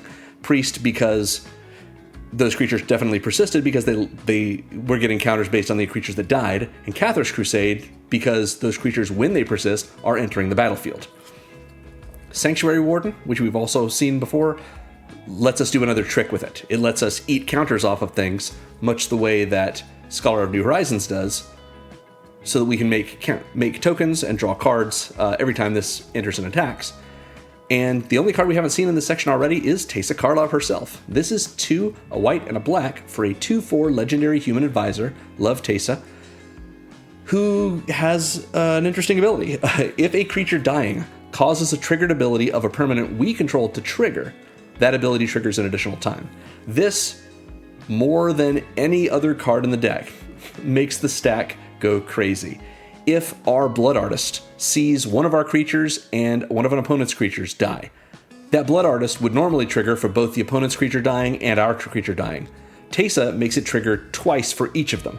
So since all of those triggers go on the stack at the same time, we can have them resolve in whatever order we want. But the point is, 2 creatures died, and rather than our Blood Artist draining an opponent for 2 and us gaining 2, they drain them for 4, and we gain 4. But if this is, multiple Blood Artists all seeing multiple different creatures all die at the same time, we figure out what all of our triggers are, and then we just do them again. And we can put them in again in whatever order we want.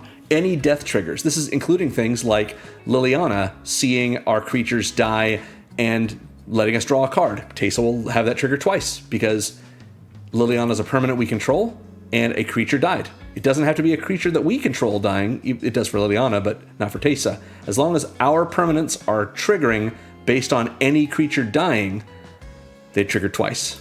So this is madness in the stack, and it gives us just so much value, it's hard to say no to her. Also, look how fierce she is. Plus, on top of that, if that weren't enough, all of our creature tokens that you're about to see how many we make, they all have Vigilance and Lifelink. So a little bit more life for us, the ability to attack with them. If our opponents don't want to block, that's fine. We can still block with them ourselves on our turn because they have Vigilance. Amazing. Teysa Karlov, incredibly powerful, and what a cool card. That covers our synergy section. Let's take a look at our tokens section. Lots of different ways for us to make tokens, many of which we've already seen. So Marionette Apprentice can come in and fabricate one to make a 1/1 servo. I usually do that the first time it comes in, like I mentioned. Zahur, Glory's Past. Once we have max speed, whenever one of our non-token creatures dies, we make a tapped 2/2 zombie. Adeline Resplendent Cathar is next. This is 1 and double white for a star 4 legendary human knight with vigilance, whose power is equal to the number of creatures we control. So her power can get quite large. And whenever we attack, for each opponent, we make a 1/1 white human creature token that's tapped and attacking that player or planeswalker they control. Sort of like a weird version of Myriad with tokens. So this doesn't require Adeline to attack. If we take one of our, maybe we take the servo token that Marionette Apprentice created, and we attack opponent A with it, Adeline will make a 1/1 human that's tapped and attacking opponent A, opponent B, and opponent C, or a planeswalker that any of them control. So her power is going to get bigger by 3, since that's the number of extra creatures we have in play, if we're attacking with her as well. But we get those tokens, and those tokens either get in for damage, or they get blocked and die and trigger all of our Blood Artists. So Adeline is here to ensure that we get lots of extra Blood Artist triggers and some extra tokens that maybe we want to just sacrifice at instant speed to a sacrifice outlet to get value off of as well, and trigger our Blood Artist effects. Bastion of Remembrance is a Blood Artist that makes a 1/1 human soldier when it comes in. Cosmic Grand Zenith, when we cast our second spell, we can make 2 of those human soldiers. These are from very different sets, but they do both make 1/1 white human soldier creature tokens, so yeah, you can use the same token if you want. Embalmed Descendant enters and makes a 2/2 black zombie, same as Zahur does, but in a different way. Kambal makes a token for us, or tokens sometimes, every time on each turn an opponent makes a token or tokens. the first time at least each turn. Twilight Diviner can, when we have our creatures persist at least, make a token copy of one of them. Baron Bertram Greywater can make us a 1/1 black vampire rogue with lifelink the first time we have tokens enter under our control each turn. Elegy Acolyte gives us a 2/2 robot artifact creature token at our end step if we achieved Void, if a non-land permanent left the battlefield this turn, or if a spell was warped. Felidar Retreat, one of the landfall options is to make a 2/2 Cat Beast creature token. Rabble Rousing lets us make a number of Nugapena Citizens, 1/1 green and white citizen creature tokens, equal to the number of attacking creatures whenever we attack. Virtue of Loyalty can make us a 2/2 White Knight creature token with Vigilance. Liliana can make us 2/2 Black Zombie creature tokens. And Sanctuary Warden, when it enters or attacks, if we remove a counter from a creature or planeswalker we control, we can draw a card and make one of those Nugapena Citizens as well. So lots of different ways for us to have more tokens in this deck to attack, to block, to put counters on, to, most of all, die so that we can enjoy our Blood Artist triggers some more. That is our tokens section. Let's take a look at our sacrifice outlets. We've got 10 of them. Skull Clamp is the first one. We've talked about it before. It can eat 1/1 tokens by just killing them on its own, so a good way to sacrifice them. In a sense, Deadly Dispute actually has us sacrifice a creature, as does Duty Beyond Death. Zahur lets us sacrifice creatures to surveil one. Aaron lets us sacrifice a creature to put a counter on each of our creatures. Braids lets us sacrifice basically any permanent type. Yeah, any of the permanent types we have in our deck to force our opponents to do the Braids thing. Ruthless Lawbringer, lets us sacrifice a creature when it enters so that we can destroy a non-land permanent. Victimize, we have yet to see. Victimize is 2 and a black for a sorcery that says choose 2 target creature cards in our graveyard. So we can only cast a spell if we already have 2 creature cards in our graveyard. It's worth noting because it does target, so it's not a legal spell to cast if we don't already, before we cast it, have 2 creatures in our graveyard. Then we sacrifice a creature. That's why I was saying that, because you can't target a creature you haven't sacrificed yet.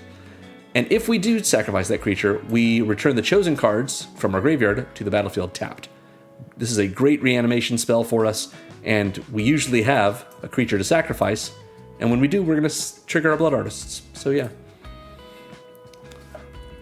We've got Baron Bertram Greywater, that lets us sacrifice a creature or artifact to draw a card, and Liliana, we can force everyone, including us, to sacrifice 2 creatures, and of course that will trigger her first ability, drawing us cards in the process. Those are our sacrifice outlets. We have a little section about protection.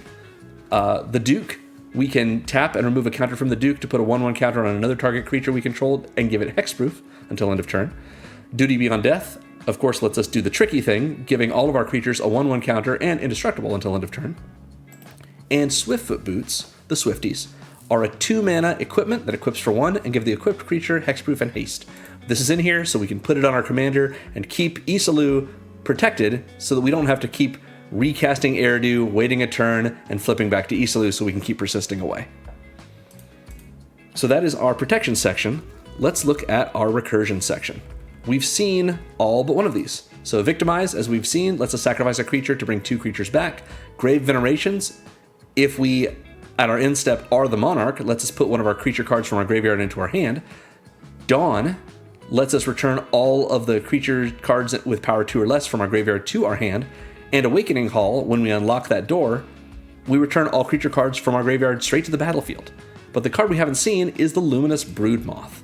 This is a beautiful Ikoria card. Love this card. Maybe one of my favorite animations on Arena, if you want to look it up there. 2 and double white for a 3/4 insect with flying. It says whenever a creature we control without flying dies, it returns to the battlefield under its owner's control with a flying counter on it. So this card is really cool. We attack with some of our land-based creatures, our non-flyers, and if they die, we can bring them back with a flying counter on them. This is a triggered ability, just like Persist is. So we can't have them persist with a flying counter. We can just make them fly.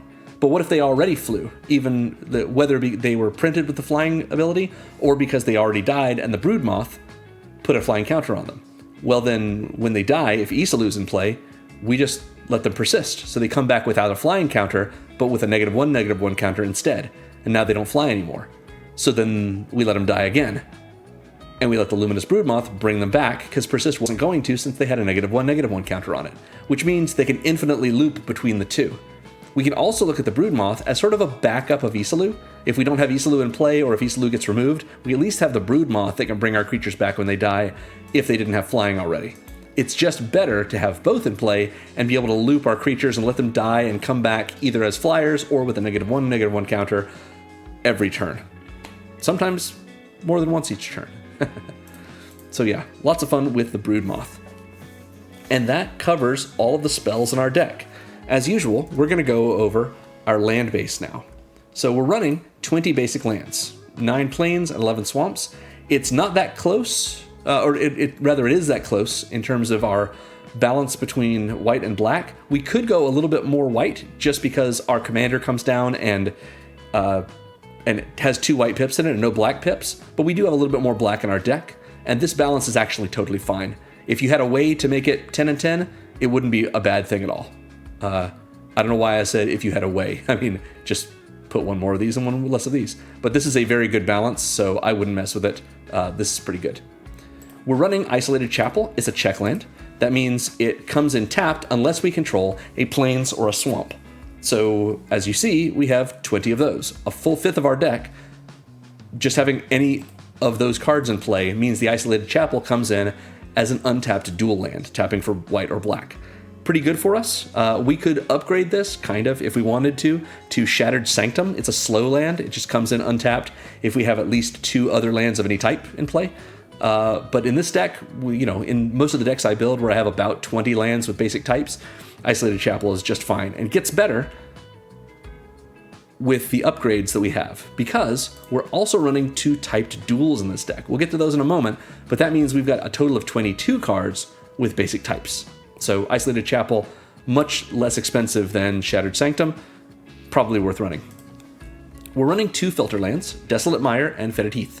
Desolate Mire is a land that has the same text as our Orzhov Signet. It comes in untapped. We can tap it for a white and a black if we pay a mana into it, and we have to do that. So exactly the same as the Signet. Everything we said about the Signet is true here too. But we also have Fetid Heath, which is a land that comes in untapped and taps for colorless. Or if we pay a white or a black into it, we can tap it and add double white, double black, or one of each. So very powerful here. Taps for mana on its own, filters into 2 of the same color if we want, or one of each if we need that.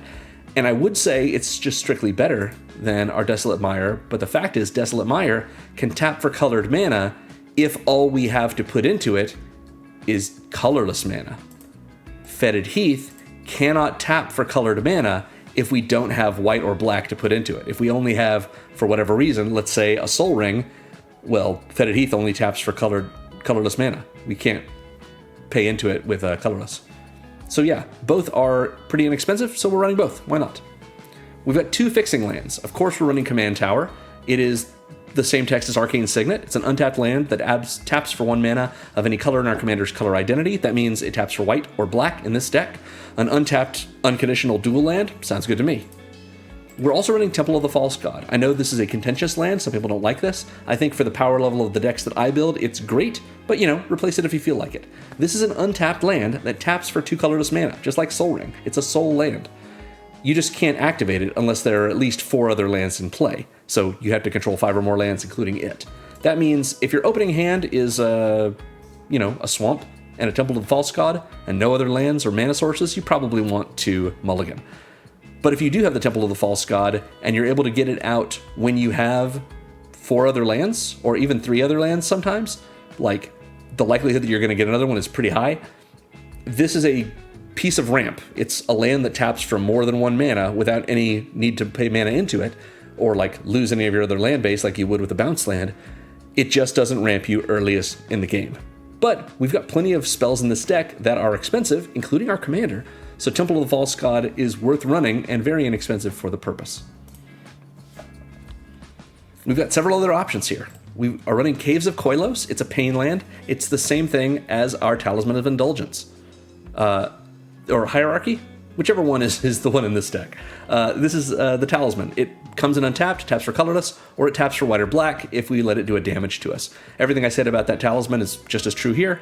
Yeah, it's 100% worth running.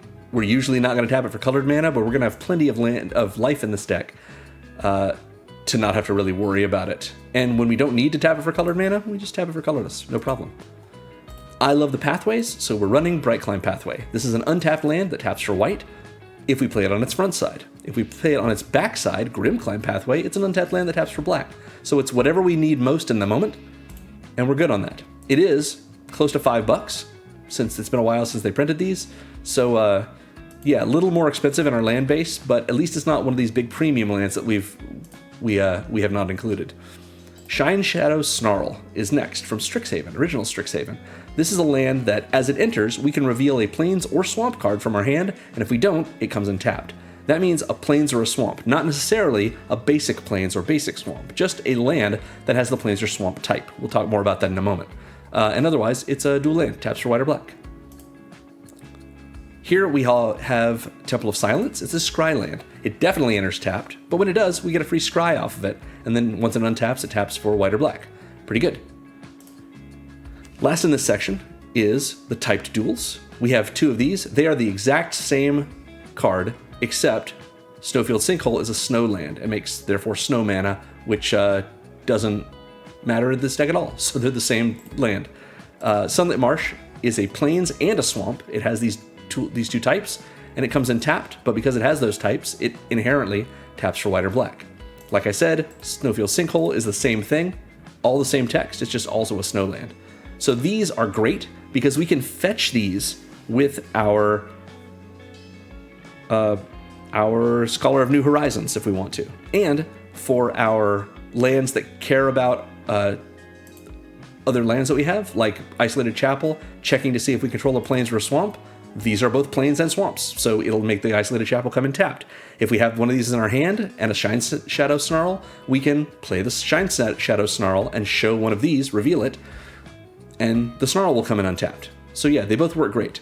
The reason I'm mentioning these here is because when Secrets of Strixhaven comes out, those commander decks are supposed to include the new Tango land and Bicycle land for the last enemy colored pairs. So we don't have those cards yet, but they're not probably going to be very expensive, like maybe 50 cents a piece shortly after the set comes out. I would replace these cards with those. We don't have names for them yet, they haven't been spoiled, but these are fine cards to run if you want to. If it were me, I would run those other ones as well, or instead of these two, simply because those are more value and are also dual typed. So the Bicycle land is going to be a Plains and a Swamp. It's going to tap for black or white. It will come in tapped, but you can also cycle it for 2. And the Tango land will be a Plains and a Swamp, and it will only come in tapped if when it comes in, you don't also control 2 basic lands, which in this deck, plenty of basics for that to come in untapped maybe. So much better for upgrades. Speaking of other upgrades, Temple of Silence, we can upgrade to the Shadowy Backstreet Surveil land if you've got some money for it. Shine Shadow Snarl, if you want, Bleachbone Verge is one of the Verges, and it would be a great upgrade here. No upgrade for the Pathway, it's already perfect. The Pain land, I suppose you could upgrade this to Godless Shrine, just the Shock land, so that you might not have to pay any life for it, but if you do, it comes in as a dual land and never hurts you again. These filter lands are great. Again, they could be upgraded to Godless Shrine. Other way. Our Isolated Chapel, I mentioned already that you could do the Shattered Sanctum slow land instead of it. And so those are our upgrade paths. And so at last, here are our utility lands. Abandoned Air Temple is the first one. This is a land that enters tapped unless we control a basic land. So not a basic typed land, but we have 20 basic lands in our library. Pretty likely that this will come in untapped. And if it doesn't, that means it's probably like turn 1 or 2. So maybe we're not playing anything anyway. We just play this first. It comes in tapped. And then when it untaps, it taps for white. Or we can pay 3 and a white and tap it to put a 1/1 counter on each creature we control. Another way to do the Virtue of Loyalty thing. Just annihilate all of our -1, -1 counters we got from Persist, make everything a little bit bigger. Sounds good. It's a good mana sink for us. Demolition Field is next. I gave a little spiel earlier when we talked about Emergency Eject, about the power level of the decks I build and how they don't need to deal with, or they do need to deal with lands, but not really in their spell base. Demolition Field's the reason. Having a single answer to a Voltron opponent running Rogue's Passage, or a control player running Glacial Chasm or Maze of Ith, something like that. Any land that's problematic that keeps us from executing our game plan or empowers their game plan too much, we need to have at least one answer to it, and it's not offensive to have a single answer that's, not so universal, So putting it in our land base is better. So Demolition Field comes in untapped. It taps for colorless, or we can pay 2, tap, and sack it to destroy a non-basic land that an opponent controls. That opponent then gets to search their library for a basic land and put it on the battlefield untapped. And so do we. So neither we nor they are down a land. We just have, assuming of course we both had basics left in our library, which we will, but we've gotten something off the battlefield that was a problem for us and probably for our fellow opponent, our fellow players. And it's fair to have removal for someone's land if they're not actually down a land. At least that's the philosophy for the kind of pods that these decks are made for. Next up, we have Fountain Port. Fountain Port, I'm surprised it's not, that its price is actually dropping a little bit. It's an untapped land that taps for colorless, but it also gives us a couple of powerful mana sinks that we can use later in the game. For 2 and tap and sacrifice a token, we can draw a card. So this just turns our tokens into card draw. It's another sack outlet for us. For 3 and tap and paying a life, which we'll have plenty of, we can make a token, a 1/1 blue fish creature token. How lovely to have a fish to go with our black and white creatures. And if we really need to just bank some mana, we can pay 4 and tap and make a treasure token. That's fine. Just have that treasure token for later and use it for colored mana if we need to. Nesting Grounds is really fun in our deck. So this is an untapped land that taps for colorless, or we can pay 1 and tap it to move a counter from target permanent we control onto a second target permanent, but only as a sorcery. Notice, it does not say onto a second target permanent you control. That means we can use Nesting Grounds to take the -1/-1 counters from our persisted permanents and put them on our opponent's creatures. So we can use Nesting Grounds as removal for something that our opponents control that is an X1, let's say, or even an X2 if we've done this 2 turns in a row, or if one of those creatures has already gotten damage marked on it because we attacked and they blocked and we did enough damage to them to almost but not quite kill them, we just move one of our -1 to -1 counters. We could do this, we can't do it as a combat trick because we can only do it as a sorcery, but we can certainly move counters onto permanents that don't care about the counters. That's still legal. For example, we could take a -1/-1 counter and move it onto the Nesting Grounds itself. And then on a later turn, move it off of the Nesting Grounds onto something that we need it to do. Maybe we are expecting a board wipe to come, and we don't have any plan for our persisted creatures after they come back from persisting. So one of our creatures might have a 1/1 counter on it. We move that counter onto the Nesting Grounds, let the board wipe happen on one of our opponent's turns, our creatures will persist, and on our next turn at sorcery speed, we move the 1/1 counter off the Nesting Grounds onto one of our persisted creatures, annihilating the -1/-1 counter that's on it. Lots of cool tricks with Nesting Grounds in this deck.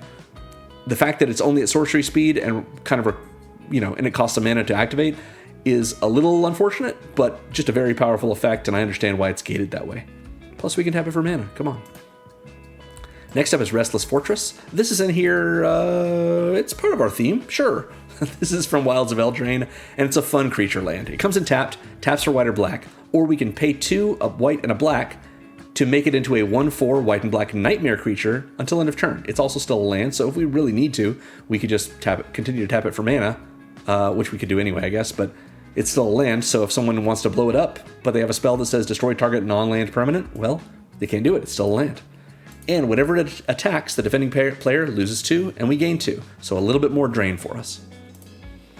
We've got a Rogue's Passage of our own, because we have a big commander, and I don't imagine we're going to be winning with commander damage in this deck, but we can tap the Rogue's Passage for colorless mana, even when it comes in, or pay 4 tap and tap it to make a creature unblockable this turn. Again, not really a way for us to win with commander damage, but we could sure use this as a way to get in the last little bit of damage to kill someone, or just to keep our commander protected when we want to attack with it. Maybe we're not planning to block with Eirdu or Isilu, and we want to get some life gain, so we use Rogue's Passage if we don't have anything better to do to make our commander unblockable, so it can't be chump blocked or it can't be killed by a blocker. That's fine. As I often say as well, Rogue's Passage does not say target creature you control, so we can use this politically. We can say to an opponent, hey, opponent A, I know that opponent B, I know you want to attack them. You're so close to killing them with commander damage, but they've got a big defense now. I will make your commander unblockable if you attack them, if you give me something, like you leave me alone for a turn or two. And then opponent A might say, that sounds great, activate your Rogue's Passage. And we say, no, no, no. You need to attack first, because if we make it unblockable first, it's unblockable to us as well, and you might betray us and attack us with your creature. And they go, that's fair, we're making a deal. I will declare attacks on my opponent, and we'll say, great, before blocks, we activate Rogue's Passage to make your creature unblockable. And that's how you make good deals at the commander table with Rogue's Passage. Finally, we have Vault of the Archangel. This is an untapped land, taps for colorless, or we can pay 2, a white and a black, and tap it to make all of our creatures lifelinkers and to give them death touch until end of turn. So one more way for us to get a lot of life, but also death touch, as I've often said, is kind of like evasion. A lot of times players will say, what, you got 3 tokens attacking me and they all have death touch? I'm not going to waste my blockers on those things. Just go ahead and attack me. Just go ahead and do the damage to me. Which means we've evaded their creatures sort of by their own choice. And that's totally fine. Or they're going to have to trade with our creatures. And when our creatures die, we get a lot of Blood Artist triggers. So Death Touch makes it even more distasteful for our opponents to block our creatures. But either way, whether they block, or whether they get blocked rather, or they don't, we're going to gain life off of it. Sounds good. And that about sums it up. Again, I'm releasing new Lorwyn Eclipsed commander decks every Thursday through mid-March when the Teenage Mutant Ninja Turtles set drops. So let me know in the comments if you'd like to see a specific commander deck, or a deck style for that commander. And also let me know in the comments if you liked this experiment of me doing a Brawl deck and then a commander version of that deck. And if you'd like to see me do it again. So thanks for watching, everyone. Make sure to like and subscribe. Remember to ring the bell if you want to be notified when I post my videos. And remember, most of all, that Magic is fun. You should play more Magic.